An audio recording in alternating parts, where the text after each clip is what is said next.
Hey guys, Steven here, Fanatic Perspective. Tran, we are two Texas Longhorn fans who are actually thrilled to hmm see our team pull off a thrilling upset over a top 10 ranked Oklahoma State Cowboys team.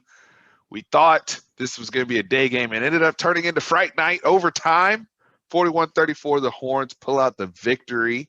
All the talk all week about the job status of Tom Herman and the noise around the team, and we pull off another Tom Herman special. Tran, happy Halloween, brother.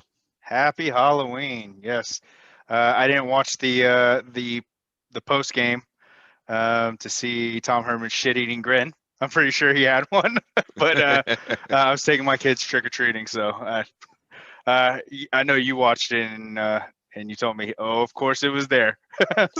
Absolutely. And shout out to the kiddos out there. Hopefully everybody's being safe and still, remember COVID's out there. But, those of you who are participating in trick or treating, please enjoy yourselves. And the kiddos, get yours out there. Maybe we'll have another video at some point talking about some of the trades that get made in terms of the candy game out there. Um, for the kids that are for those of you who know what I'm talking about. But in terms of the football game, I want to start here, man. Mhm. The reason why I said, you know, hey, we're two fans that are excited to see our team win. A lot of chatter in our fan base. Hey, do we want to lose this game, expedite the process? Whether, the new coach, a lot of people thinking Urban Meyer is available. We're hearing conflicting things around that. And let's, if we lose, we get Tom Herman out of there. I'm always pro kid. I tweeted this before the game. I say pro kid. I'm pro Texas Longhorns, right? I always want the Yep. team to win. Why do I want the team to win? Because I love the kids and I love this program and the way that these kids work. And that is such an important detail of that, right? The way the kids work translates to the game. Like it or not, how they execute, whatever. But the effort and the fight, right? Like all the things that are happen behind the scenes, who you are when no one's looking, that lead up to what we see on Saturday. And for people to be out there and saying, you know what, I want to get this and this done and let the kids be collateral damage, that's so disrespectful. And when you see people fighting like Sam Ellinger and you see people fighting like Joseph Ossai and Taquan Graham and the guys we have on this team, even early in the game, Keontae Ingram hurts his ankle savagely, and he stays in the game and fights for a touchdown for his team before he can barely walk off the field. Like, how do you root against that? How do you watch this game? Football aside, like objective, like this was a fun football game to watch, Yeah, right? it Like was. back and forth, the teams matched up well. It was exciting, good Big 12 football. How can you sit there and be like, I still want them to lose so they can fire the coach? How, Well, that's how do that's you not get being a there? real fan. I mean, honestly, like you said, it's disrespectful to these kids. And the first person you want to look at is the way Joseph Osai left it all out on the field. I mean, we knew about his sprained shoulder, and if anyone's had any type of sprain or hurt shoulder, doing what he did is very, very impressive because he's going against offensive linemen. Yeah, they're not the best offensive tackles in the Big 12, but there's still 300-pound guys that are bumping him and hitting him, and they know the report. They know the injury report that he's hurt. Sure, Don't sure. don't don't think that they're not doing anything within the rules to hit him and pop him in the shoulder as much as possible. I mean, I would tell my team to do that. Give him a little love, a little extra love tap on the shoulder to knock him out. But what he did was just he won the game for us. Honestly, the defense won the game for us, and the way that they battled, and to say that you want these kids to lose when they've put so much effort, blood, sweat, tears into it, that's it doesn't make you a fan for that. No, and if you're of the opinion that you want to get rid of the head coach, that is totally valid. And I'm probably inclined to agree with you in terms of direction of the program and all of that. But they can win out and you can still replace the head coach. Mm-hmm. right? Like you can still win games and get a new coach. I still want them to win the game for the kids, for the work that they're putting in. You said it perfectly with Joseph Ossai. Somebody out there literally leaving it all on the field. And he's been doing that since he's been here. And let me say this, as the head Negro in charge of the Joseph Ossai fan club, all right, since day one, since the Iowa State game, I think that was the same game when everybody was doing the Don't Journey stop believing. song. Yeah. Yeah, when that whole thing started, that was the same game. He kind of broke out a little bit, and we were there. And I told you, I said I'm the head Negro in charge of the Joseph Ossai fan club, and what a monumental day for our club. And just I just want to fan out about the performance we saw because it was an all-timer that we got from him today. And I love guys that rise to the level of competition because we said coming into this game, Tylan Wallace, Chuba Hubbard are, in our opinion, the two best players in the Big 12.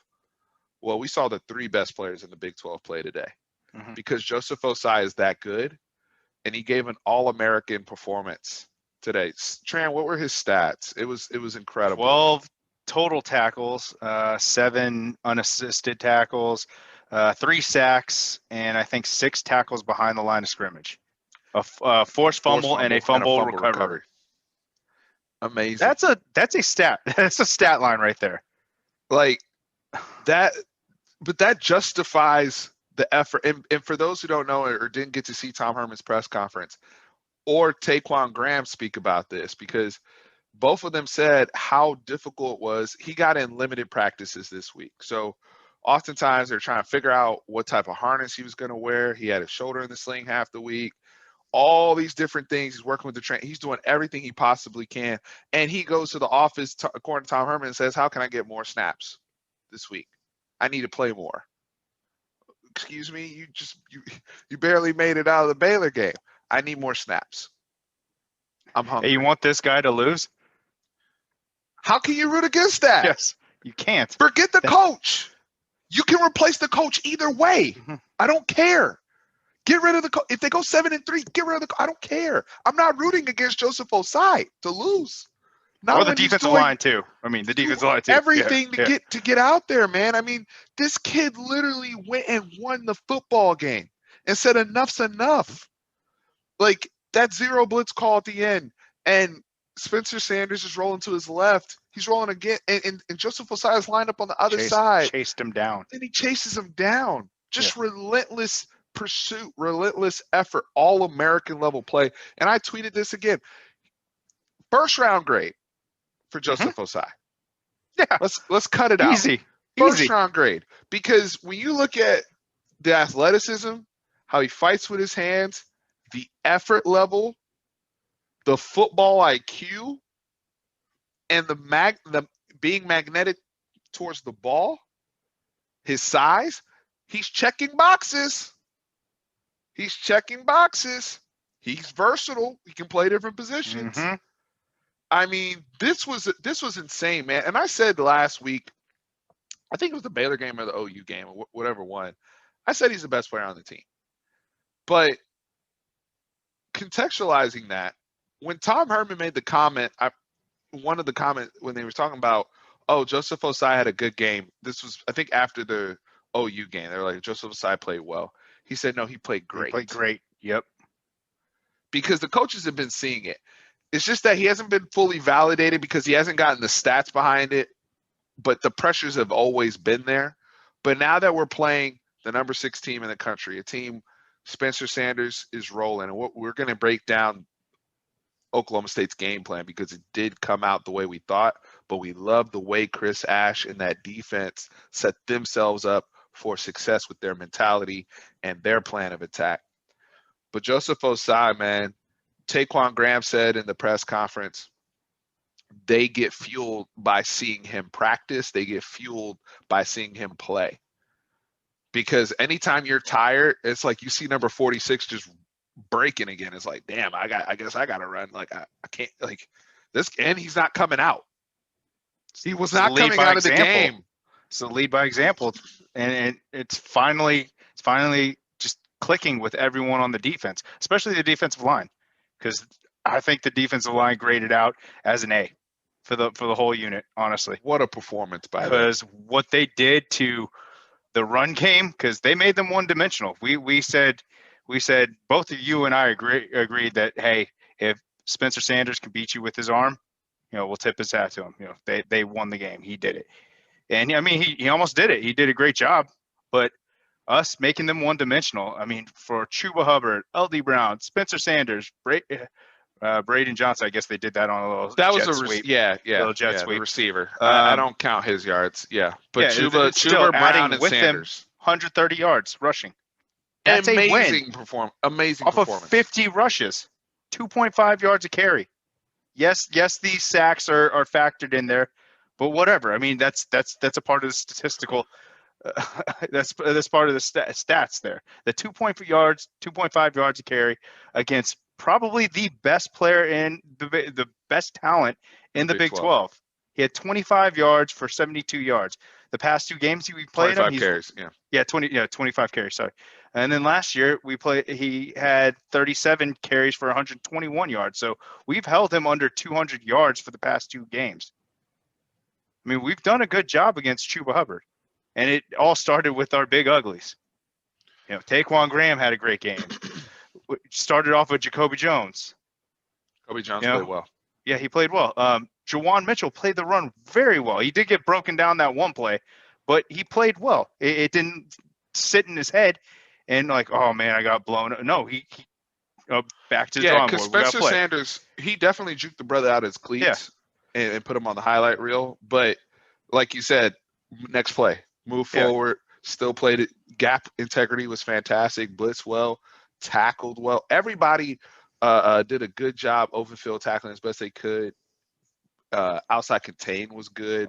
Overshown played great too. Overshown was one of the unsung heroes on the defense because he had a fumble, forced fumble. He should have had a pick. He blew up L.D. Brown. Yes. He blew him up, bro. Yeah. Oh no! I know. I mean, Overshown, and the other thing too was like even in quarterback run game, pursuit. I also want to give him credit for special teams. He was great on special teams, running people down and just not giving up the extra 5 to 8 yards on any return. I just think he's getting better and better each week. Just like we forget how few snaps he's played his first couple years. And like some of it is just like he just needs to get that experience and some of those things under his belt. But each week I just see this progression from Overshown that is really, really impressive. That whole front, fantastic job. Mm-hmm. I mean, there's nothing more we could say about them. They won in the trenches there. No, but Chris Ash, I want to talk about the game plan. Okay. They made a concerted effort to stay with their quarters coverage, but they wanted to assign resources to shut down not just Chuba Hubbard in the Oklahoma State run game, Chuba Hubbard, L.D. Brown, but also quarterback run. That was their focus. And if we die with Tylan Wallace and Spencer Sanders dotting us up, so be it. We'll have to manage that. And it was frustrating at times, right? Because Tylan Wallace is an incredible player. He's like a 6-foot Steve Smith. He's unbelievably competitive. We knew what we were getting into with him. We knew we were getting like we've seen this for years from him. And there's plays where you just tip your hat. Like the Jalen Green play, some of those plays, like the touchdown where he catches almost off his helmet and the ball's underthrown. Tran, you can speak to that. Like technique wise, I don't like it looks like they're being told to play the hands, but I'm not sure what else they can do in some of those situations. Jalen played that as good as you could play it against him. The only knock that I'd give him is that he didn't fight through the whole play because he could have swiped a couple times at his hand because the ball was in his face. The ball was in front of him. He could have just. I mean, he may not have hit it. You don't know because when the speed of the game, you swing at something, you miss. Sure. But he still could have. But it seemed like once it passed him, he kind of quit on it at that point. But position-wise, he played it well. He pushed him towards the outside. I would have liked him to have a little bit more push towards the sidelines. But Tylan Wallace is that good where he can create his own space that way, where he can get to where he needs to go or where he knows the ball's going to go. It's just it's a tough guard. It's a tough task going one-on-one against him. I mean, you brought this up to me that last year was probably the best wide receiver draft class of all time, and he should have been in that class without that knee injury. So he's a NFL player that you're playing against. Look, Tyler Wallace would have been in the first couple rounds, no later than the third. I mean, you look at how that whole wide receiver class is playing. Ruggs, Judy, CeeDee Lamb, Justin Jefferson, Chase Claypool, Brandon Ayuk, like all these guys are balling, right? And I know I'm forgetting, a whole bunch of people. You can just pick whatever receiver you want. Tyler Wallace was as good as those guys, or at least in the discussion. And so to be dealing with him still in 2020 in college, he's a handful. And one of the things that you see, because there was a lot of comparison going on between how Oklahoma State was getting him the football versus our struggle to get Joshua Moore the football. And one of the differences I see is strength. And this is where Joshua Moore has to get to. And this is something we pointed out with his weight, especially if he's going to be playing on the outside. He struggles getting off coverage, jams, all that. We'll get to the offense in a second. But with Tyler Wallace, his strength and his competitiveness, you're not pushing him anywhere. He's very, very strong. He looks small. He doesn't look big, right? But he plays like a bully.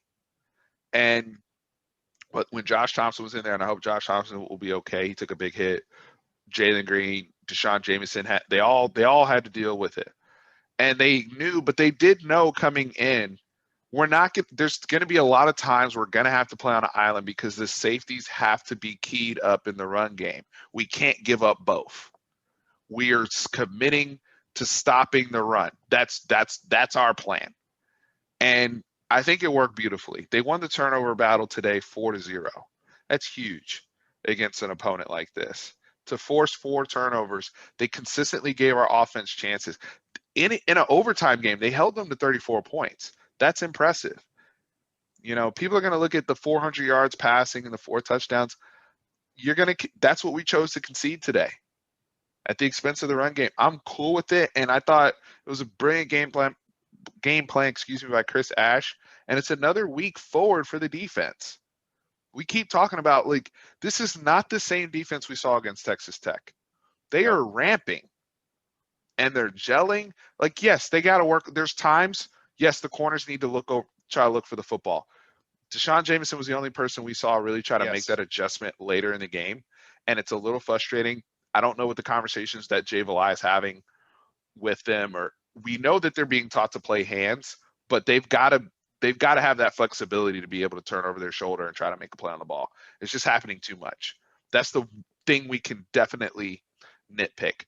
I also think the red zone defense is a little frustrating at times, especially with Caden Stearns, whatever they're trying to do there and their communications. Too many people looking at the quarterback and not playing assignment ball. But for the most part, the effort. So many of these plays are being made by effort and people rallying to the ball.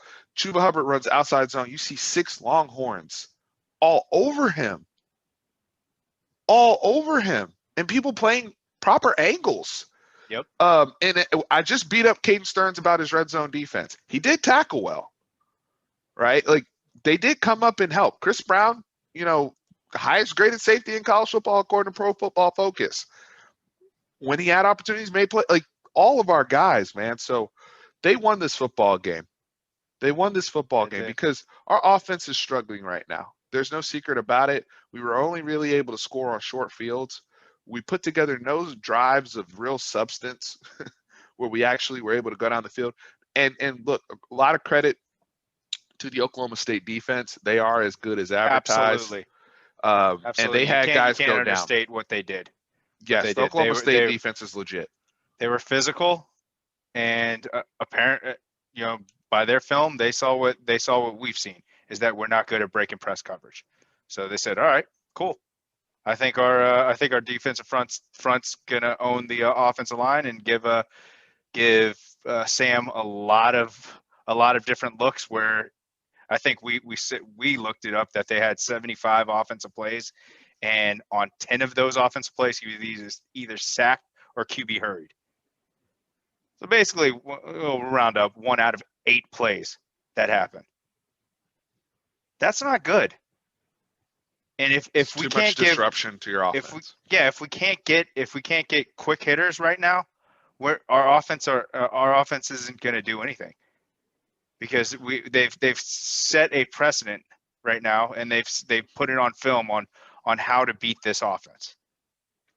The past 3 weeks they've done that basically, because they've shut 3 weeks in a row. Our offense has not been clicking at all. Another thing that I saw that was kind of a negative: when did Cade Brewer become our number 1 receiver? I don't understand. He was targeted so many times. On down the field stuff too. It was really bizarre. It was extremely strange to me. And the pick that basically almost should have gift wrapped a touchdown for the offense.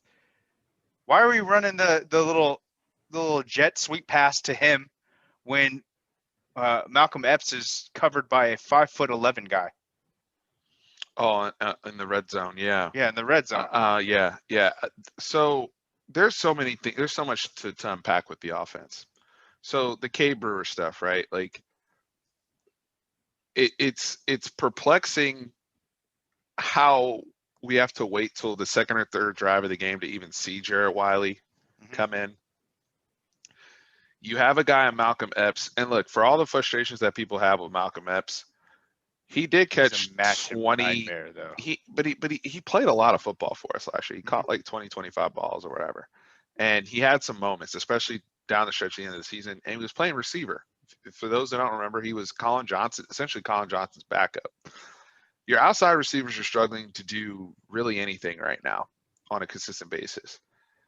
Why not flex Malcolm Epps out there and see what looks you can get, like outside of the red zone stuff? And like when we do get in the red zone, they put him out there. It's almost like he's a decoy. We don't ever really truly try to target him outside of one game earlier in this year. I think it was a Tech game where whatever game he got the touchdown. But like we're not adjusting to those situations. And instead, we're force feeding the ball to, and I understand the trust with Cade Brewer, and he's a senior and he's played a lot, but the athleticism's not there. Like even when he does catch the ball in space, he's never going to break. He's not going to make a play, right? He's reliable in the sense of knowing his assignment and actually receiving the ball, but I don't want to see Cade Brewer on a wheel route 30 yards downfield throwing a jump ball to. You have people for that on your roster. Know your personnel, KYP. We're still struggling with that on offense for some reason, and it's really, really interesting. And the quarterback, right? So we get to Sam Ehlinger, who was missing. He was spraying the ball all over the place early in the game. I think at this point, many of us are suspecting there's some sort of injury potentially there, whether it's his midsection, whether it could be his arm, elbow. I've heard elbow. I don't know what it is, but starting these games, he has not been sharp. One of the things you noticed was Spencer Sanders was actually sharp to start the game. Like coming out, opening script, you know where you're going with the football. Boom, boom, boom. Sam Ehlinger has been struggling with that all year. Outside of the first game of the year where he hit on a touchdown to Joshua Moore, that's been a problem. So, and Tom Herman alluded to this in the press conference. He said, two of our issues in the past game, offensive line aside, the quarterback has been inaccurate. And then when the quarterback is ready to be accurate, the wide receivers can't uncover and they're struggling to get off press coverage.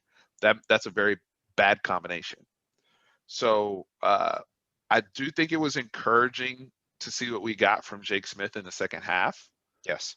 And we just need him to play more football so he can get more comfortable and just see more coverages. And because he's somebody who does have the ability to get open. We need to see Joshua Moore play in the slot more. Even if you go 10 personnel sometimes and have them both in the slot, do that. Do something to try to work to them more. If you want to flex, later in the game they flexed, I think it was Cade Brewer or Malcolm Epps out wide and brought Joshua Moore into the slot. And I think that was where they got the touchdown. His one catch, right? Like getting a little bit more creative with those. The personnel decisions are just a little confusing because if you're going to go 12 personnel that much and K Brewer is one of the 12 or one of the two tight ends, excuse me, then it's you're really limited in what you can do, and you're almost handcuffing yourself. And you're already limited with the quarterback being hurt or not hurt or whatever, because he might be so hurt. Because didn't you notice like quarterback run wasn't even there today? No. Like they didn't even do Bam Bam Sam, and I'm like, okay, something's really up here, unless it was like necessary towards the end of the game. So I'm just confused with the offensive personnel at this point. I'm sure a lot of Texas fans are as well. I agree. I mean, it seems just so discombobulated from week one. Like we've just regressed in our production from. I understand it's UTEP versus Oklahoma State, which Oklahoma State is a legit defense. Mm-hmm. I don't care what anyone says if it's it's just a Big 12 team. No, they're a legit defense. They play very good assignment football, and they Agreed. tackle well in space. Agreed. Even the last touchdown that we had, they were right there. They should have tackled him if it wasn't for Sam making a great play. They held us to 2 of 15 on third down. Now, Yeah. granted, we held them to 3 of 12, and I think this was actually an excellent defensive showcase for both teams It's great.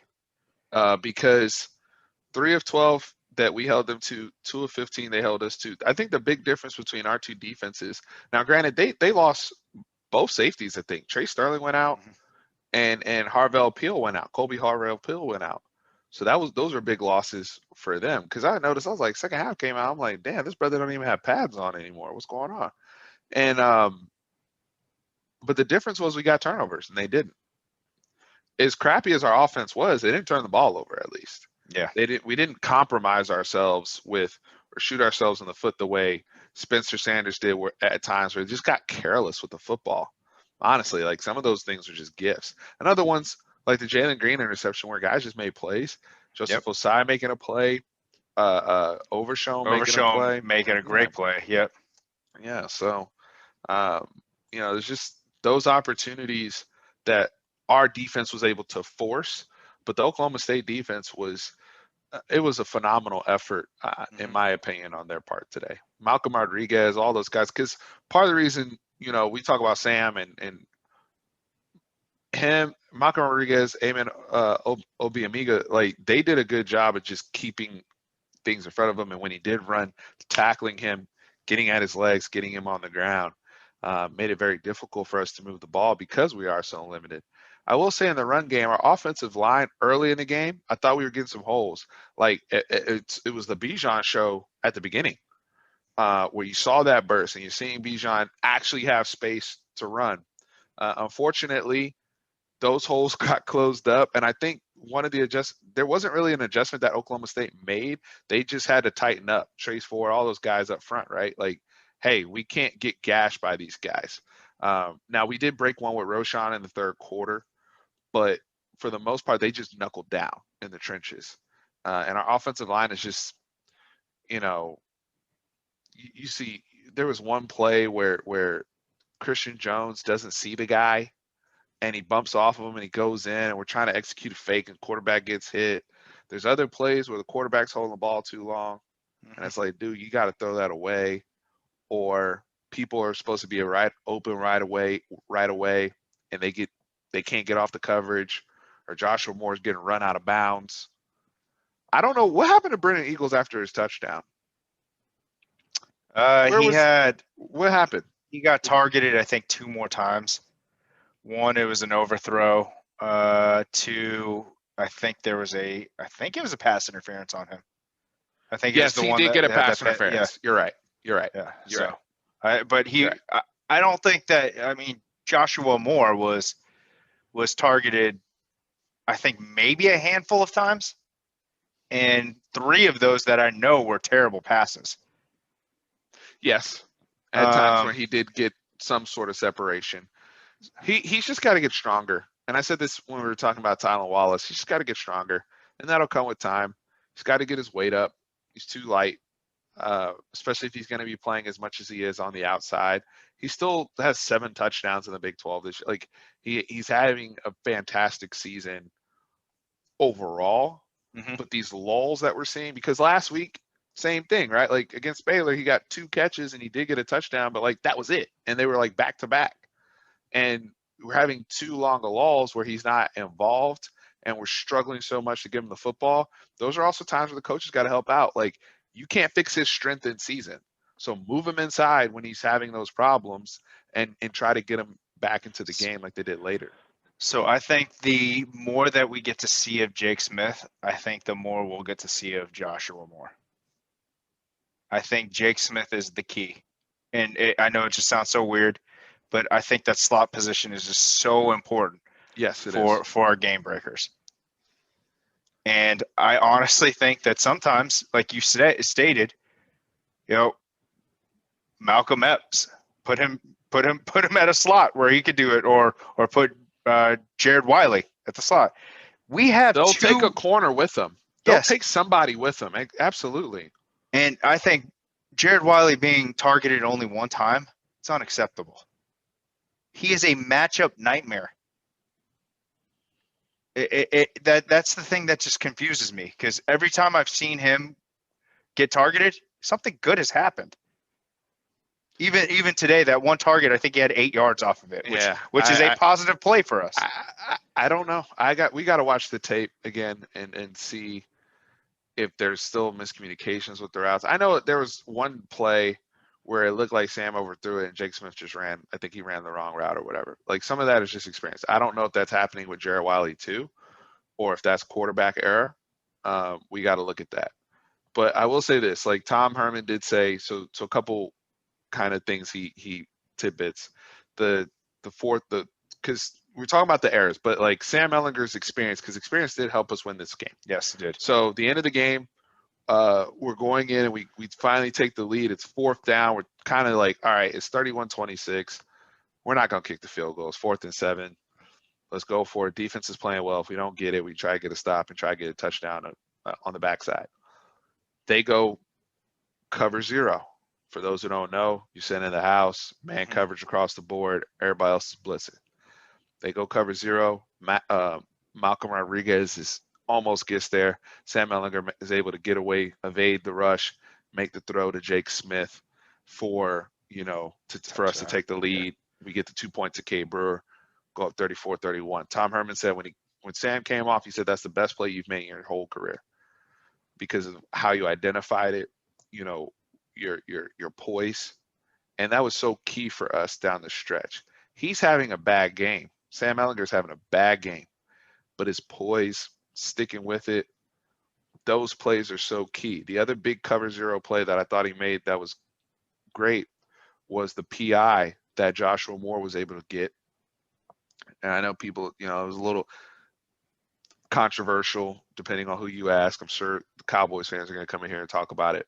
But I thought it was very impressive. He knows that I ID'd it. That's when we kicked Joshua Moore over in the slot. And what did he do? He backpedaled, bought himself just enough time, and then threw a nice catchable ball down the field to get that call. That's how you react to the blitz and take advantage when people are lighting you up. I've commented many times on this channel, like when people go cover 0 against us, we don't make them pay. And I thought that in those key moments, our quarterback did make those plays to make the defense pay. And I that was essential. And then the flip side of that was we go cover 0 to win the game. Overtime, yeah. And Chris Ash tells Tom Herman, you can ask my family. So I was watching on my phone while walking around trick or treating, and when they came out on 4th and 7, I was screaming in my neighborhood, like, call a timeout right now. It was just making me mad that they didn't do it right away once they saw the formation and finally called the timeout. I was like, okay, thank you. So, and then once I saw it, I was like, oh, they're bringing the house. But they actually hit it pretty well. I mean, they only walked one linebacker up to the line, sort of, but everyone came, and I think it was a perfect call. at that moment. At that moment. Yeah. They hadn't really shown it too much, if at all, the whole game. And Chris Ash says to Tom Herman, I want to go cover zero. Is that cool? And Tom Herman says, yeah, I'm cool with it. We have the lead, and it's not 3rd and 17. 17. Go ahead and go cover zero. And we win the game. Joseph Ossai, Herculean effort. So this game was full. We've been talking a lot about the coaching staff. And again, if you guys want to get rid of the coach, I'm not saying this was definitive in Tom Herman's favor. I'm not saying that. Chris Del Conte needs to do what is right by this program, no matter what the outcome is for the season. I'm just saying throughout the season, we still have 4 games left. I want the team to win as many games as possible. But that does not excuse, that's not an exemption for Tom Herman, if that makes sense. But there was a bunch of Tom Herman specials in this game, good and bad.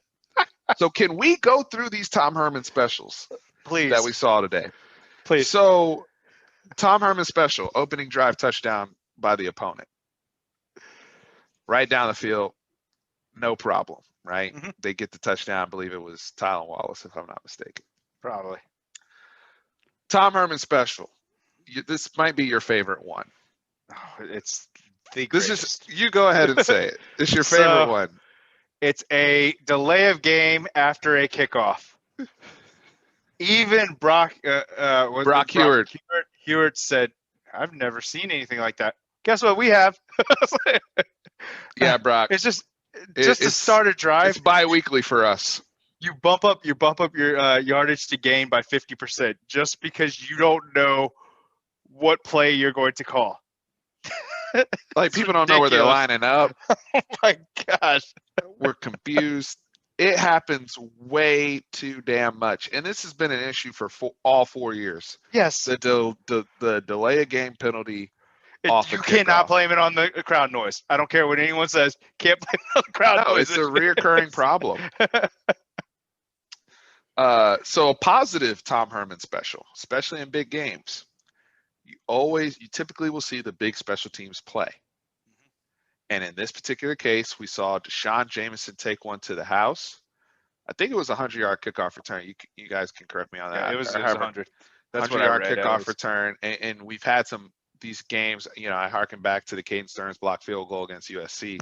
Like, these games where we feel good, something happens from a special team standpoint, typically in our favor.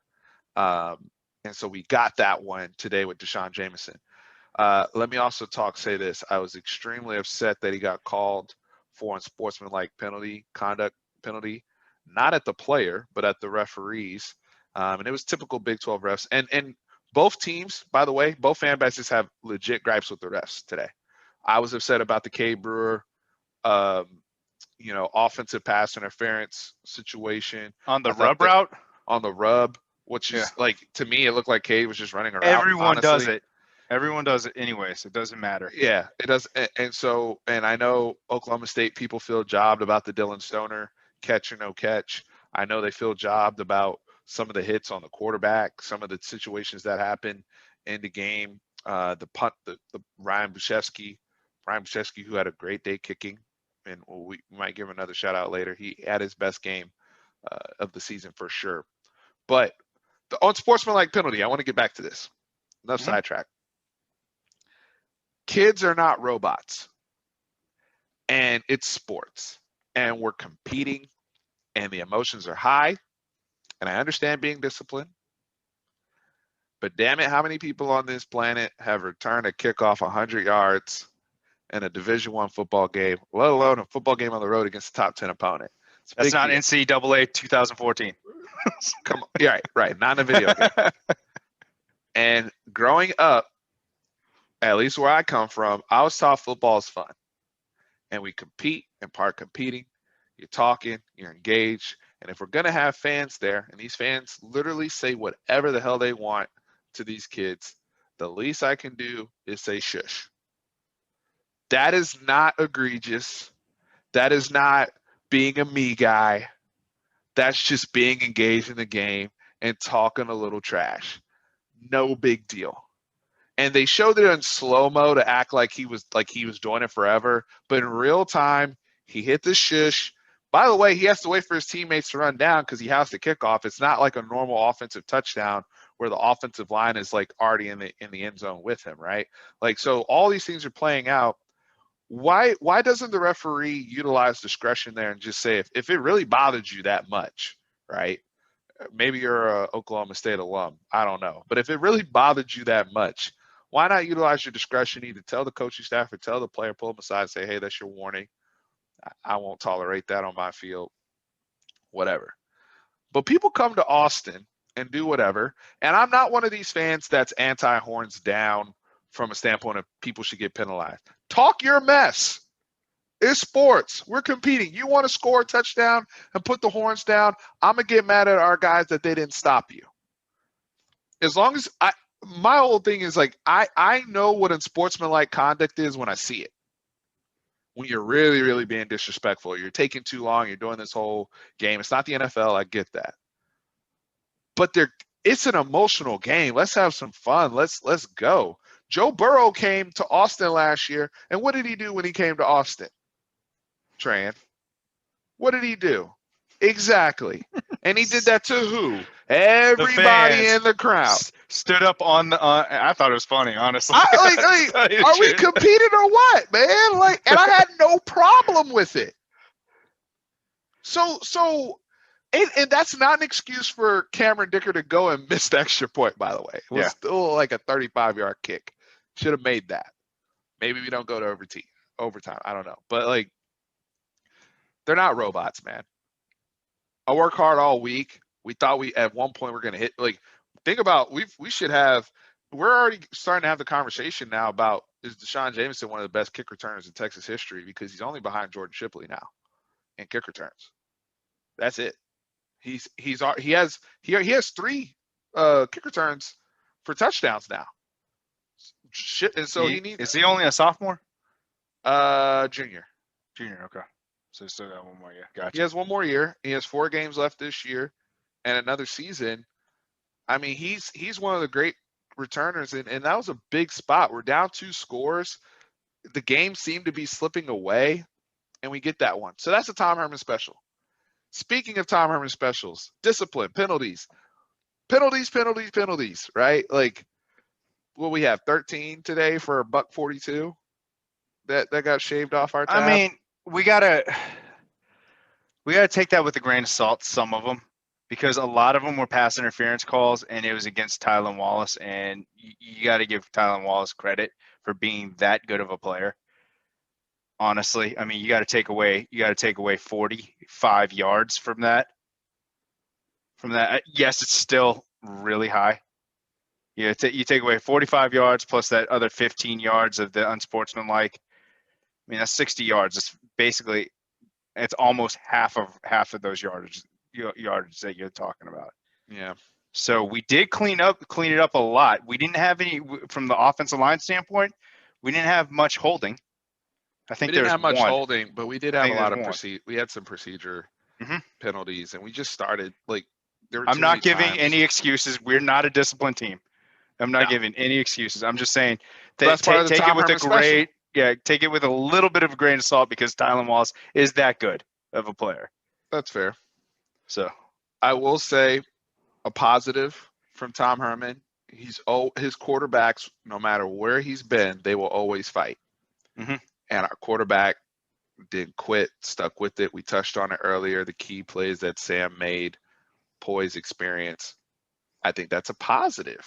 Yeah, of course. Tom Herman. But that's also ingrained in Sam too. It wouldn't matter on what coach we had.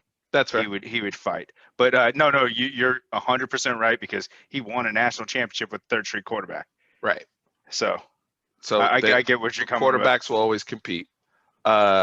Overtime games, 3rd overtime this year. So the drama. I think we've played the most, close games or one possession games that they showed on the Fox stats, since Tom Herman's been here. So that's like, literally, guys, so you think about it, this whole game was full of Tom Herman specials. So we get the close game, we get the winning on the road. We get the winning on the road as an underdog. Yeah, I was about to say that's the main one. That's the outcome to a ranked team. winning on the road to a ranked team as an underdog. That's the Tom Herman special right there. And first road win, top 10 Since Nebraska in 2010. when we're led by Dallas Cowboys 5-7. quarterback Garrett Gilbert. And then I think Tom Herman now has 6 wins versus AP top 10 since 2015. But he also has 7 losses when we're AP top. Yeah. So it evens out. It evens out. So you got the good, bad, and ugly. Yeah. You saw it all. I didn't even mention the 4-minute drill. Like, we got the ball back up 3, and we didn't close it because people been making the Turtle Tom references and all this type of stuff. Well, you got that too.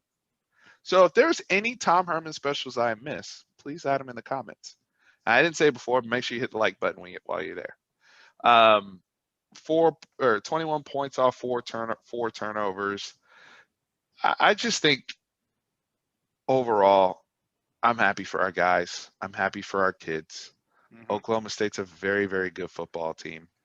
They have tons of experience on the defense. 12 hours. Yeah, I mean, enjoy it. You had a guy in Joseph Ossai who turned in an all-time great performance. Probably the most dominant performance Tran and I could think of since Alex Okafor in the 2012 Alamo Bowl when he had 4.5 sacks against Oregon State. But even this game, it was just like so many different layers and levels. Yeah. And the fact that he was injured coming in. Just unbelievable. He was just a warrior. Yeah. Like that's the game ball. There's one game ball going out today, in my opinion. A lot of people deserve, like, Ryan Bushevsky deserves game ball. A lot of people deserve game balls. I think Ryan Bushevsky's best game of the year. Punted great, and one thing that people are going to overlook is that errant snap that we got. He saved us 3 points. Mm-hmm. It's huge. He caught it and he got the ball down perfectly for Dicker to actually nail it through. Barely snuck it in, but hey, happens. And he did that. He did that. No, a lot of guys held his leg up a little bit too long to get that roughing the kicker call. I don't like the call, but by rule it was roughing the kicker. Can't knock it. No, there was a lot of guys, especially on defense as well. But to me, you can only give out one game ball today. Yes. In this particular case, and that belongs to Joseph Ossai. Extremely well deserved. We're going to have a weird week this week because of the election. So, prep going into West Virginia is going to be a little off for everyone, not just for us. There's no excuse. Everybody, there's no excuses. We do get to play at home. And they've won 2 games in a row now, and we're focused on this season right now. I know recruiting is in shambles. The morale is low for the outlook for the future when you lose a Quinn Ewers and the decommitments that are happening. But the energy that they needed for this particular team, they talked about, somebody tweeted me about what the kids are thinking about at half. I don't know if I mentioned this at the beginning of the video or not, but the kids, are they thinking about trying to save the coach's job at halftime? And my response to that was, if they are as good as they say they are at blocking out outside noise, then the only things they should be thinking about at halftime is having the most fun possible in the second half, because we get an opportunity to play football, and having the opportunity to derail a top 10 team and the joy that comes with that, right? And just getting a dub on the road. Like, that's the only thing they don't need to be thinking about saving people's jobs, because when you start thinking about saving people's jobs, you have people playing tight. Mm-hmm. You end up with 2016 Kansas. That's what you end up with when you start having dudes out here trying to play. No, just go out there, ball out, have fun. Do it for you. If anybody else. Yeah.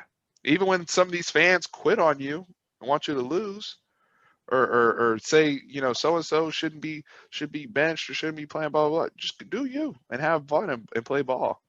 And I'm proud of them today. I really, really am. Me too. I mean, we all should be. That was a good team that we beat on the road. We should be proud of them. Yeah. But this win means nothing if we don't build off of it. You know what I'm saying? Yeah, they got to build on it, and they're gonna have they're gonna have their hands full with West Virginia next week. But that's a game that's winnable. Yeah, And it's another tough defense, but you could string together 3 straight wins going into another bye before you play Kansas. So there's some opportunity here for Texas, and the way the Big 12 conference is shaking out. So guys, hit us in the comments. I know I said I was going live last week, but just dealing with COVID and all that. But this week we're definitely going to have a live discussion. It's time, and just to chat with y'all and extend this conversation. And as usual, we'll have our West Virginia prep as well. Tran, anything else we need to add before we wrap here? No, sir. Happy Halloween to everyone. It wouldn't be right without us having a crazy game like this on Halloween. But hey, 2 times in a row in Stillwater on Halloween, we got it done. Tom Herman special, baby. So we live to fight another day. Back-to-back wins. I'm very, very proud of this team, and yeah, well deserved. Well deserved. All right, guys, celebrate it tonight. Be safe. Hit the like, share, and All send that. us our Horns always up. Love y'all.